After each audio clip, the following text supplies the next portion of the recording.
Bom dia a todos, graça, paz de Jesus. Nós vamos ler a palavra de Deus nesta manhã no Evangelho de João, no capítulo 17. O Evangelho de João, capítulo 17.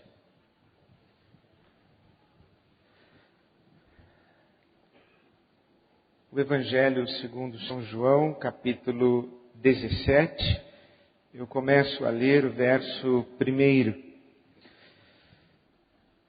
Jesus olhou para o céu e orou: Pai, chegou a hora. Glorifica o teu Filho, para que o teu Filho te glorifique.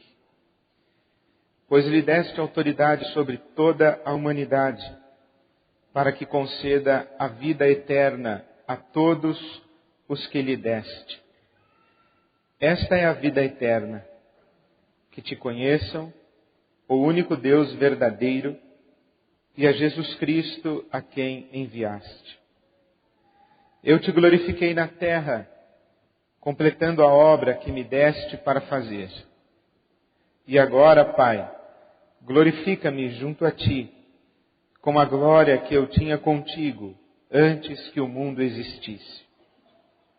Eu revelei teu nome àqueles que do mundo me deste. Eles eram teus, tu os deste a mim, e eles têm obedecido à tua palavra. Agora eles sabem que tudo o que me deste vem de ti, pois eu lhes transmiti as palavras que me deste, e eles as aceitaram. E eles reconheceram de fato que vim de ti, e creram que me enviaste. Vamos orar? Deus, nosso Pai, em nome de Jesus te buscamos e clamamos que te reveles ainda mais a cada um de nós. Pedimos-te assim pelo teu Espírito Santo, pela tua palavra que está diante de nós e para a glória do teu nome. Em nome de Jesus. Amém. Já foi dito por alguém que o estudo adequado da humanidade é o próprio homem. Não me oponho à ideia, mas creio ser igualmente verdadeiro que o estudo correto do eleito de Deus é Deus. O estudo apropriado ao cristão é a divindade. A mais alta ciência, a mais elevada especulação, a mais poderosa filosofia que possa prender a atenção de um filho de Deus é o nome, a natureza, a pessoa, a obra, as ações e a existência do grande Deus, a quem chama Pai. Nada é melhor para o desenvolvimento da mente que contemplar a divindade. Trata-se de um assunto tão vasto que todos os nossos pensamentos se perdem em sua imensidão. Tão profundo que nosso orgulho desaparece em sua infinitude. Podemos compreender e aprender muitos outros temas, derivando deles certa satisfação pessoal e pensando enquanto seguimos nosso caminho: olhe, sou sábio. Mas quando chegamos a esta ciência superior e descobrimos que nosso fio de prumo não consegue sondar sua profundidade, e nossos olhos de águia não podem ver sua altura, nos afastamos pensando que o homem vaidoso pode ser sábio, mas não passa de um potro selvagem, exclamando então solenemente: nasci ontem e nada sei. Nenhum tema contemplativo tende a humilhar mais a mente que os pensamentos sobre Deus. Ao mesmo tempo, porém, que este assunto humilha a mente, também a expande. Aquele que pensa com frequência em Deus terá a mente mais aberta que alguém que apenas caminha penosamente por este estreito globo. O melhor estudo para expandir a alma é a ciência de Cristo. e este crucificado, e o conhecimento da divindade na gloriosa Trindade.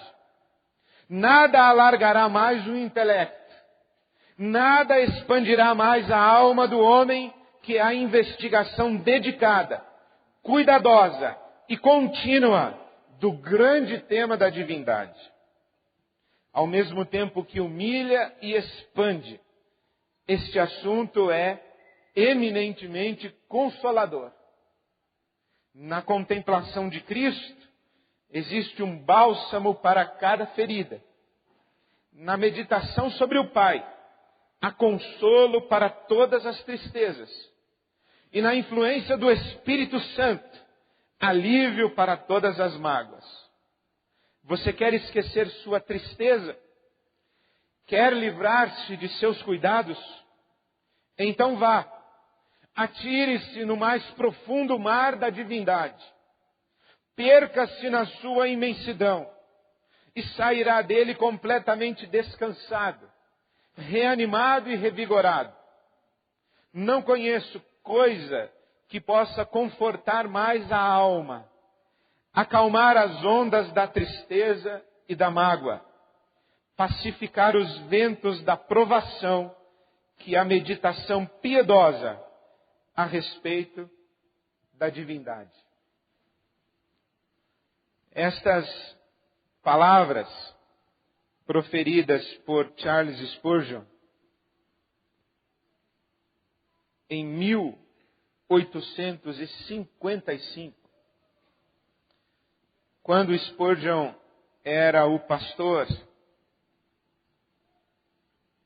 da capela da rua New Park, em Londres, e contava Spurgeon com apenas 20 anos de idade ao escrevê-las, me eximiriam de justificar o estudo a respeito de Deus.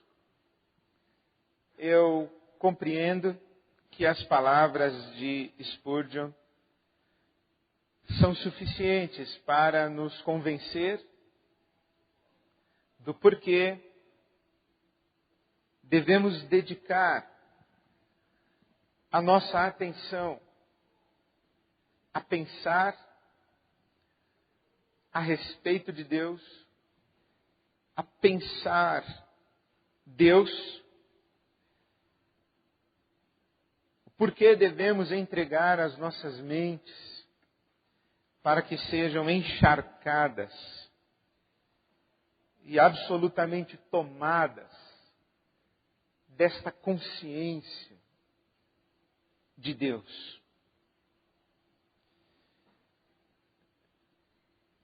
Mas tenho necessidade também de afirmar que dedicar a mente a contemplar Deus é imprescindível para nós os que cremos em Deus. Estamos aqui porque cremos em Deus. Nós cantamos agora para Deus. Nós oramos e dirigimos as nossas palavras para Deus. Aqui nós nos reunimos, atendendo à convocação solene, para derramarmos o coração diante de Deus.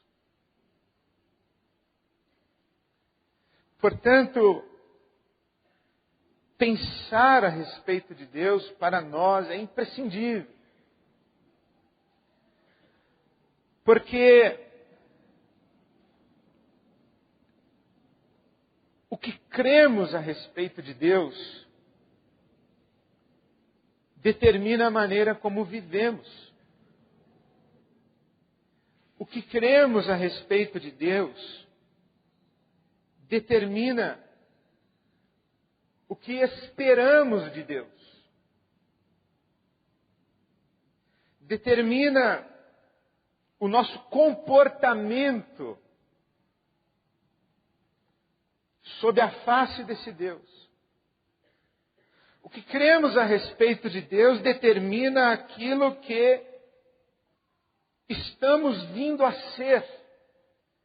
Porque a Bíblia Sagrada vai nos dizer que Deus habita em luz inacessível. A Bíblia Sagrada vai falar de Deus como aquele que é antes de todas as coisas. E que está para além de toda a possibilidade de descoberta, de definição em relação à mente humana. A teologia vai falar que Deus é o completamente outro, é a expressão de Karl Barth. Deus é o completamente outro, o que significa que não há nada que se assemelhe a Deus. E que possa ser tomado como termo de comparação pelo ser humano, para imaginá-lo, idealizá-lo. Portanto, ou Deus se revela, ou jamais seria conhecido. Ou Deus se mostra, ou jamais seria percebido. Então, quando falamos a respeito de Deus, nós estamos falando a respeito de algo que nos é inalcançável. Deus nos é inalcançável, Deus nos é inatingível, Deus nos é inconcebível. Esse Deus não se revelasse, não se mostrasse, jamais saberíamos absolutamente nada a respeito dele. Por isso é que nós cristãos cremos em Deus como um Deus que se revela, um Deus que se mostra, um Deus que se dá a conhecer, um Deus que vem em busca de nós. E a teologia vai dizer que Deus se mostra primeiramente em sua criação. Paulo apóstolo diz que aquilo que de Deus se pode conhecer está revelado naquilo que Ele, Deus, criou. Romanos capítulo 1. O poeta hebreu disse que os céus manifestam a glória de Deus e o firmamento anuncia a obra das suas mãos. Então Deus se mostra na sua criação.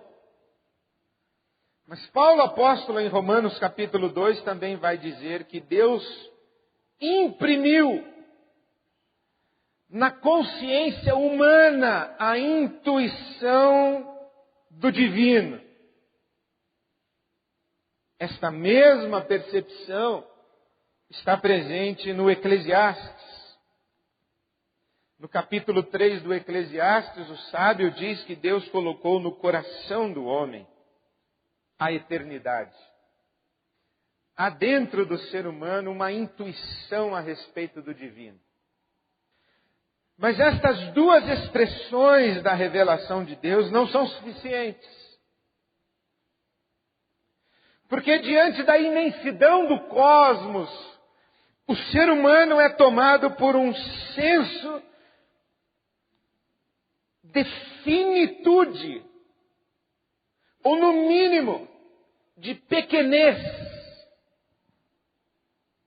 E ele intui que há um Deus, que há um ser, que há uma força, que há uma luz, que há uma energia, que há um poder, que há uma mente organizadora de toda esta beleza e de toda esta perfeição.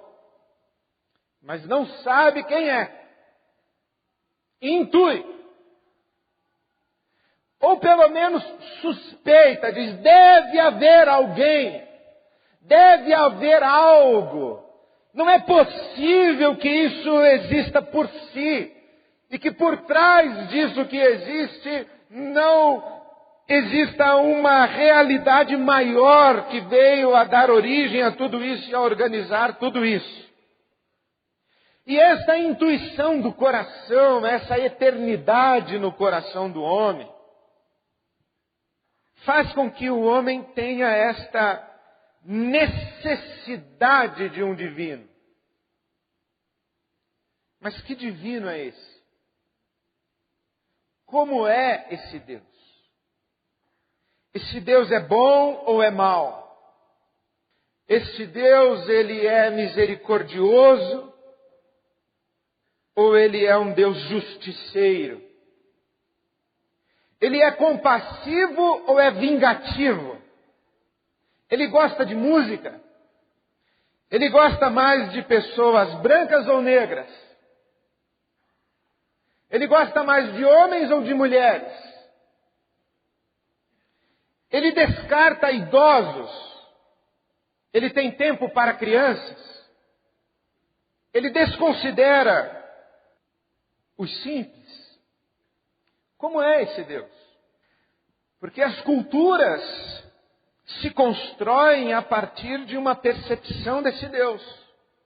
Por exemplo, quando estive em Angola, ouvi os angolanos me dizendo que os primeiros missionários que chegaram a Angola ensinaram a eles que a cor negra de sua pele era o sinal de maldição que Deus colocou sobre Caim. E que eles, negros, estavam sob a maldição do divino. E por isso a África era o que era. Era o que é. Aí está uma cultura de opressão. Uma cultura de destruição. Uma cultura cruel. Uma cultura diabólica. Construída em nome de Deus. Que Deus é esse? A história é uma história de abuso da mulher em nome de Deus. Os historiadores dizem que a América Latina, os historiadores, permitam, na minha opinião, lúcidos, dizem que a América Latina nunca foi evangelizada. Porque não poderiam ser evangelistas aqueles que vieram à América Latina para esmagar sua cultura, abusar de seu povo e espoliar sua riqueza. Em nome de Deus. O Iraque foi invadido em nome de Deus. As Torres Gêmeas foram derrubadas em nome de Deus. Quem é esse Deus, afinal de contas? Por isso, pensar a respeito de Deus nos é imprescindível. Não apenas porque pensar a respeito de Deus nos humilha e nos coloca em nosso devido lugar, mas porque pensar a respeito de Deus nos expande a consciência e nos dá uma visão que alcança a eternidade e nos ajuda a transcender a nossa finitude e pequenez. Não só porque pensar a respeito de Deus afeta profunda, radical e absolutamente a nossa fragilidade, a nossa vulnerabilidade e enche o nosso coração de consolo, de conforto, de esperança. Mas porque pensar a respeito de Deus nos dá sentido para a vida, para a existência, nos orienta a respeito do que fazer da vida que está posta em nossas mãos e que um dia nos será cobrada. É à luz desse Deus e do que creio, do que conheço, do que percebo, do que acredito, do que experimento desse Deus que vivo. Então pensar a respeito de Deus é imprescindível. E onde foi que esse Deus se mostrou e se revelou? Porque em sua criação não basta. Na profundidade da consciência humana também não basta. Porque olhando para a criação e para a profundidade de sua consciência, as maiores barbaridades são cometidas em nome desse Deus. E nesse ponto eu devo unir a minha voz a Saramago. José Saramago, no seu ateísmo, ele diz que as pessoas não matam em nome de Deus, matam em nome do fator Deus. Matam em nome do que creem a respeito de Deus. Não em nome de Deus. Saramago, ateu, nos ajuda a defender Deus. Quem diria? Ele diz, mata-se em nome de uma crença a respeito de Deus. Porque Deus não existe, diz o Saramago que é ateu. Mas se existisse,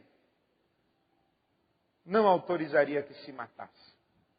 A Bíblia Sagrada é para nós, cristãos, a palavra de Deus. Mas a palavra de Deus em que sentido? Primeiro no sentido em que é o registro da revelação de Deus ao longo da história. E é, em segundo lugar, para nós, o registro autoritativo. Digamos, Deus escreveu um livro. E para nós cristãos, o livro que Deus escreveu foi a Bíblia Sagrada. Não foi o Corão, não foi o Bhagavad Gita, não foi o Evangelho segundo Kardec. O livro que Deus escreveu para nós, os cristãos, foi a Bíblia Sagrada. Então ele é o registro desse dar a conhecer-se de Deus e é o registro autoritativo. Mas nós precisamos ler a Bíblia Sagrada. E ler com sabedoria a Bíblia Sagrada.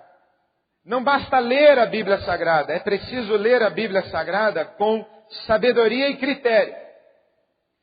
Pois esse é o conselho de Paulo a Timóteo, seu filho na fé.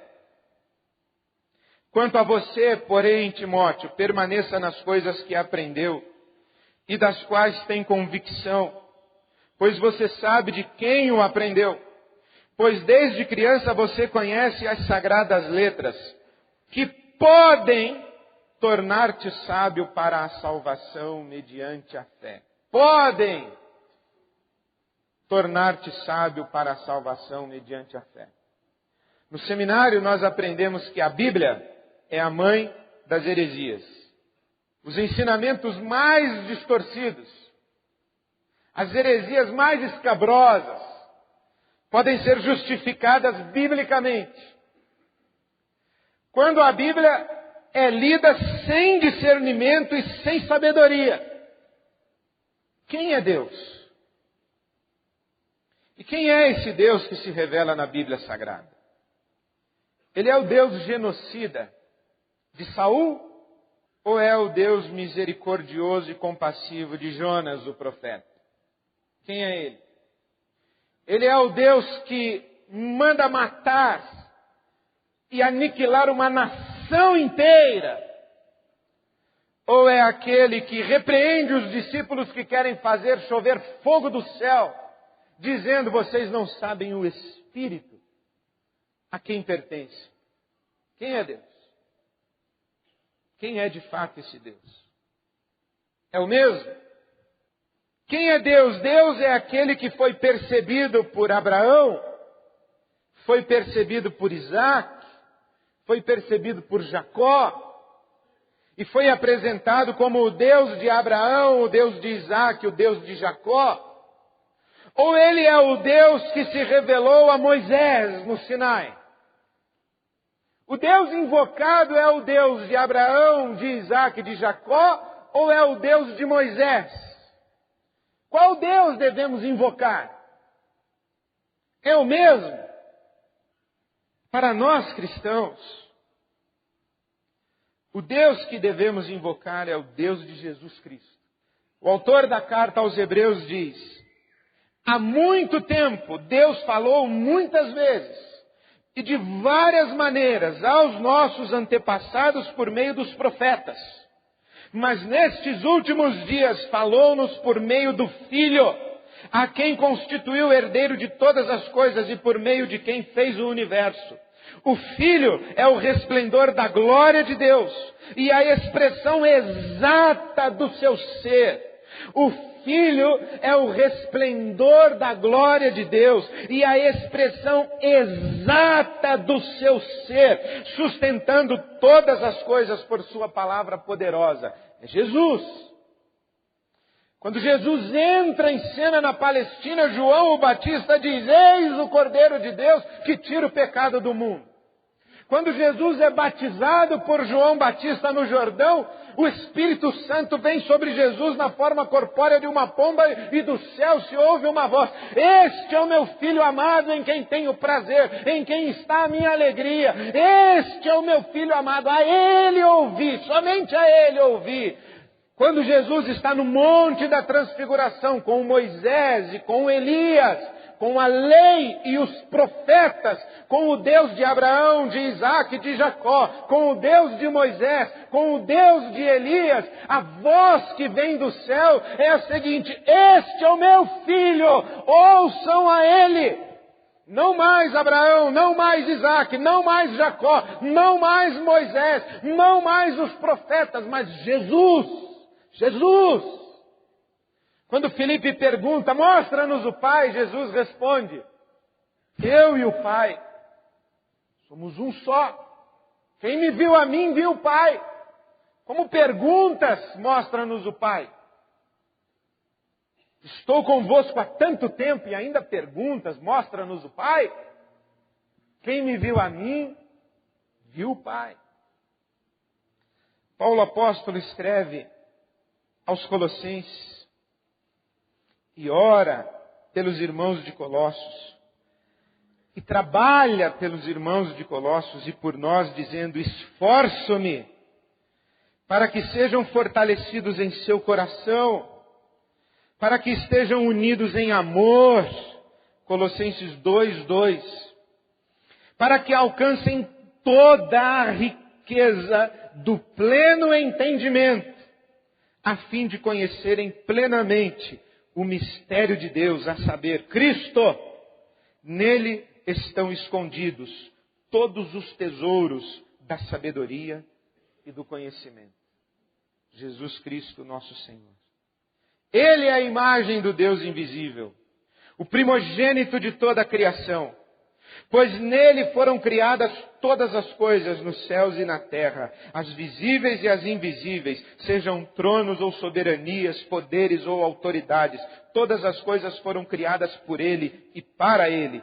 Ele é antes de todas as coisas e nele tudo subsiste. Ele é a cabeça do corpo que é a igreja, é o princípio e o primogênito dentre os mortos, para que em tudo tenha supremacia, pois foi do agrado de Deus que nele habitasse toda a plenitude e por meio dele reconciliasse consigo todas as coisas, tanto as que estão na terra quanto as que estão nos céus, estabelecendo a paz pelo seu sangue derramado na cruz.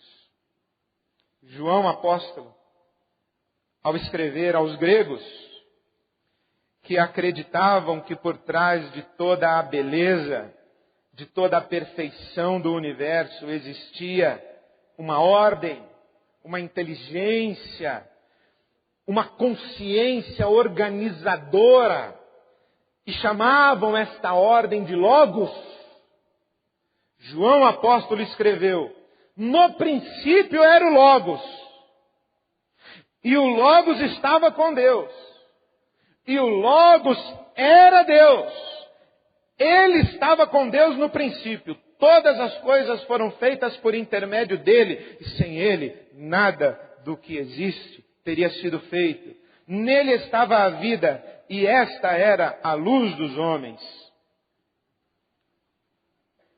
Aquele que é o Logos tornou-se carne e viveu entre nós. Vimos a sua glória, glória como do unigênito vindo do Pai, cheio de graça e de verdade. E na sua epístola, na sua carta, o mesmo apóstolo João vai dizer: o que era desde o princípio, o que ouvimos, o que vimos com os nossos olhos, o que contemplamos e as nossas mãos apalparam. Isto proclamamos a respeito da palavra da vida. A vida se manifestou, nós a vimos e dela testemunhamos e proclamamos a vocês a vida eterna que estava com o Pai e nos foi manifesta. Nós lhes proclamamos o que vimos e ouvimos, para que vocês também tenham comunhão conosco. Nossa comunhão é com o Pai e com o seu Filho Jesus Cristo. Escrevemos estas coisas para que a nossa alegria seja completa. Daí entendemos a oração que Jesus fez e que acabamos de ler. Pai, chegou a hora. Glorifica o teu Filho para que o teu Filho te glorifique. João 17, pois lhe deste autoridade sobre toda a humanidade, para que conceda a vida eterna a todos os que lhe deste. Esta é a vida eterna, que te conheçam, o único Deus verdadeiro, e a Jesus Cristo a quem enviaste. Eu te glorifiquei na terra, completando a obra que me deste para fazer. E agora, Pai, glorifica-me junto a ti com a glória que eu tinha contigo antes que o mundo existisse. Eu revelei teu nome àqueles que do mundo me deste. E eles eram teus, tu os deste a mim, e eles têm obedecido a tua palavra. Agora eles sabem que tudo o que me deste vem de ti, pois eu lhes transmiti as palavras que me deste, e eles as aceitaram. Eles reconheceram de fato que vim de ti e creram que me enviaste. Eu rogo por eles. Eu rogo por eles. Aqui está o relato de Jesus de seu ministério terreno. Ele diz ao Pai, recebi das tuas mãos uma obra. Perguntaríamos, qual foi a obra que Jesus recebeu das mãos do Pai? O versículo 6 parece que responde. Revelar o nome do Pai a nós. Revelar quem é o Pai. Mostrar quem é o Pai. Tirar o véu que está cobrindo os nossos olhos e que nos impede de ver a glória de Deus. Quando nós olhamos para Jesus, a glória está manifesta. É o que diz João, vimos a sua glória. E uma glória cheia de graça e de verdade. Foi isso que Jesus veio fazer. Foi isso que se disse a ele ouvir. Que ele vai revelar o meu nome. Ele vai dizer quem eu sou. Ele vai dizer como eu sou. Ele vai dizer o que vocês podem esperar de mim. Ele vai dizer o que eu espero de vocês. Ele vai mostrar o caminho para que vocês sigam. Ele é a verdade. É Ele quem liberta vocês da mentira. É Ele quem livra vocês da ilusão. É Ele quem desfaz as suas fantasias. É Ele quem dá fundamento sólido para as suas esperanças. Ele, Jesus. Jesus. Só Jesus. E que extraordinário quando Jesus diz, eu transmiti a tua palavra. E eles aceitaram. E porque aceitaram, eles reconheceram que eu vim de ti. E não somente reconheceram, mas creram. E porque creram, agora sabem. E porque sabem, obedecem. Então, quando nós recebemos essa revelação de Deus na pessoa de Jesus, nós aceitamos. Nós reconhecemos que Jesus é o Filho do Deus encarnado. E que extraordinária esta experiência e esta afirmação de Jesus. Esta é a vida eterna, que te conheçam, o único Deus verdadeiro. E tenho para mim que verdadeiro aqui não é sinônimo, não é o oposto de falso. Não é o oposto de falso. Não é que existe um Deus falso e um Deus verdadeiro. Verdadeiro aqui seria melhor traduzido, no meu entendimento, por real. oposto de ilusão. Não é que existe, mas é um Deus impostor. Não existe. É diferente. Um relógio Cartier verdadeiro e um relógio Cartier falso é uma coisa. Agora, um relógio Cartier e nada é outra coisa. Não existe. É ilusão. Você pensa que existe, mas não existe. Você imagina que existe, mas não existe. Você idealiza a existência, mas não existe. Você acredita que existe, mas não existe. Só existe um Deus, isso é monoteísmo. O Deus revelado por Jesus, preste atenção, meu irmão, minha irmã, o Deus revelado por Jesus não é o maior de todos os deuses, não é o mais sábio de todos os deuses, não é o mais poderoso de todos os deuses, não é o mais bondoso de todos os deuses, é o único Deus verdadeiro, é o único Deus real, é o único que existe, é o único. Os demais são falsos no sentido de que são ilusão. O salmista diz o seguinte, que os deuses das outras nações são obras das mãos dos homens. E por isso Paulo, apóstolo, escreve aos Tessalonicenses, no capítulo 1, versículo 9, dizendo que quando o Evangelho chegou a Tessalônica, os cristãos de Tessalônica receberam o Evangelho e se voltaram para Deus, deixando os ídolos, a fim de servir ao Deus vivo e verdadeiro. Ele é o único. Então o que está sendo dito, irmãos, é de uma beleza singular e que nos responsabiliza ao extremo. Porque quando o coração do ser humano intui o divino, intui certo.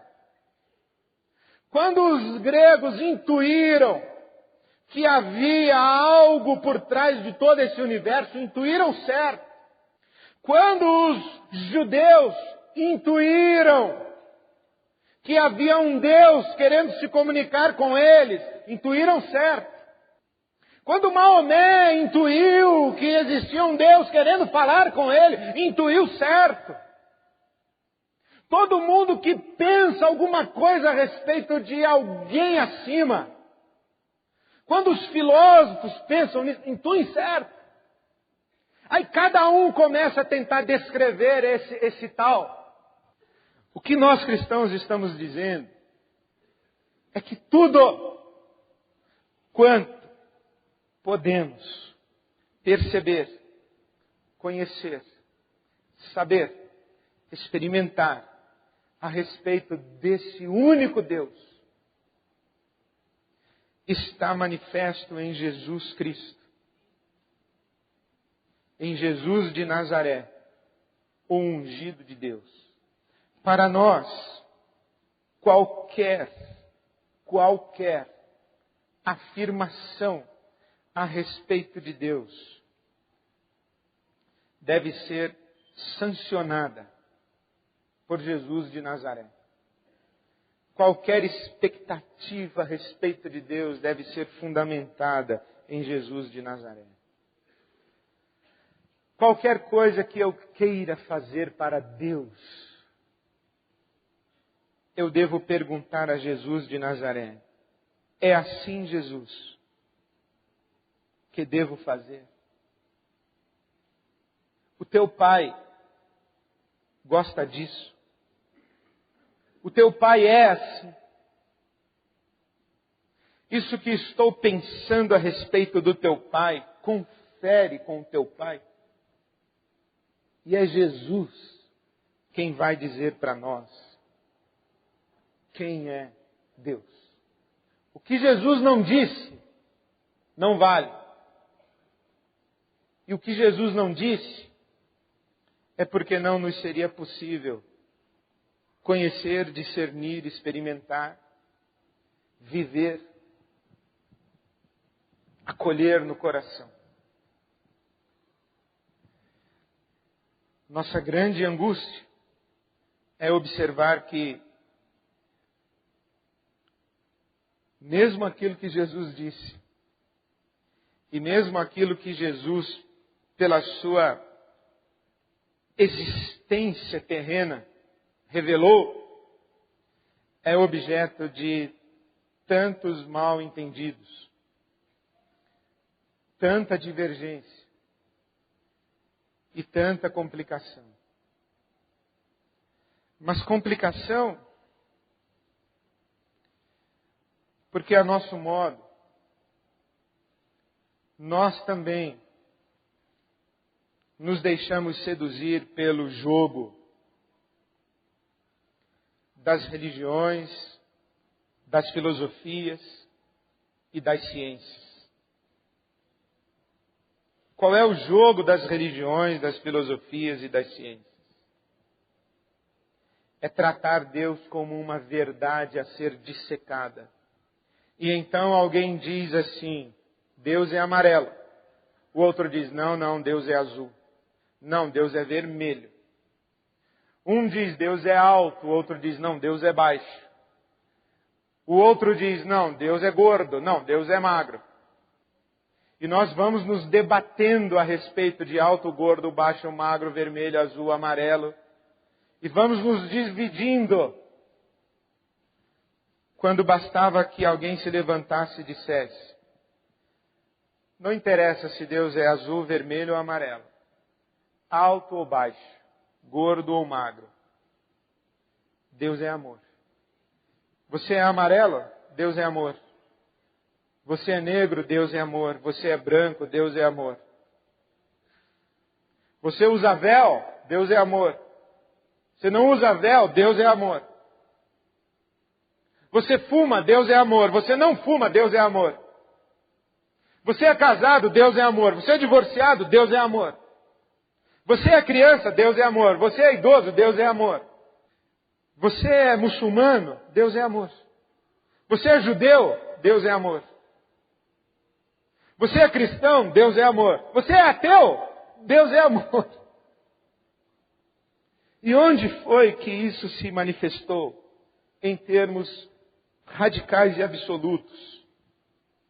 Foi na cruz do Calvário, em Jesus. Por isso é que nós cristãos aprendemos e ensinamos aos nossos filhos na escola bíblica dominical. Tão logo eles aprendem a falar e a cantar.